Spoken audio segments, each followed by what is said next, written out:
ত্বক ভেতর থেকে ফর্সা, উজ্জ্বল ও দাগহীন করতে আজকাল অনেকেই ঝোঁক বাড়াচ্ছেন গ্লুটাথায়ন ড্রিঙ্কের দিকে।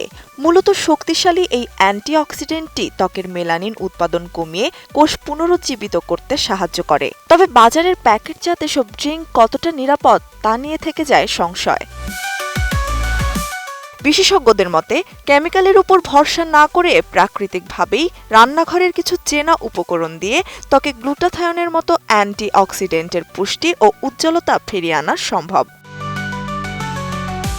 এক্ষেত্রে দারুণ কাজ করে আলু ও টমেটোর মিশ্রণ, কারণ এগুলোতে থাকা প্রচুর ভিটামিন সি মেলানিন কমাতে ভূমিকা রাখে। সমপরিমাণ আলু ও টমেটোর রসের সাথে টক দই মিশিয়ে সপ্তাহে 2 থেকে 3 দিন ব্যবহার করলে মেলানিনের প্রভাব কমে ত্বক প্রাণবন্ত হয়ে ওঠে। সঠিক প্যাড আর সঠিক তথ্য দিয়ে এসো সামলে নিব এক হয়ে মোনালিসা স্যানিটারি ন্যাপকিন। 1 চা চামচ করে আলু ও টমেটোর রস এবং 1 চা চামচ টক দই একসঙ্গে মিশিয়ে একটি মিশ্রণ পেস্ট তৈরি করে প্যাকটি মুখে মেখে 15 থেকে 20 মিনিট রেখে এরপর ঠান্ডা পানি দিয়ে ধুয়ে ফেলতে হবে। একইভাবে কোরিয়ান রূপচর্চার অন্যতম উপাদান চালের গুঁড়া, কাঁচা দুধ ও মধু।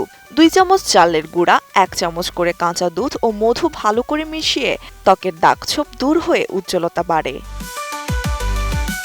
ত্বকের মরাকোষ দূর করে প্রাকৃতিক গ্লুটাথায়নের মতো দ্যুতি আনতে পেঁপে ও মধুর প্যাকও বেশ কার্যকরী। পাকা পেঁপের এনজাইম ও মধু একসঙ্গে মিশিয়ে মুখে ও গলায় 15 মিনিট রেখে ধুয়ে ফেললেই মিলবে তরতাজা ত্বক। পাশাপাশি যুগ যুগ ধরে চলে আসা বেসন, 1 চিমটি হলুদ ও গোলাপ জলের ফেস প্যাকটিও ত্বকের পিগমেন্টেশন কমাতে দারুণ অবদান রাখে।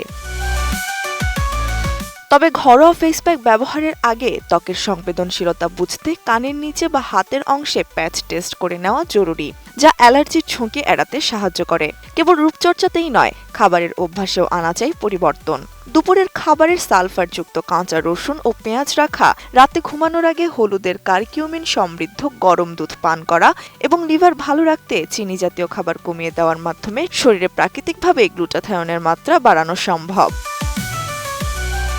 ত্রিবেণী তনু, ATN নিউজ।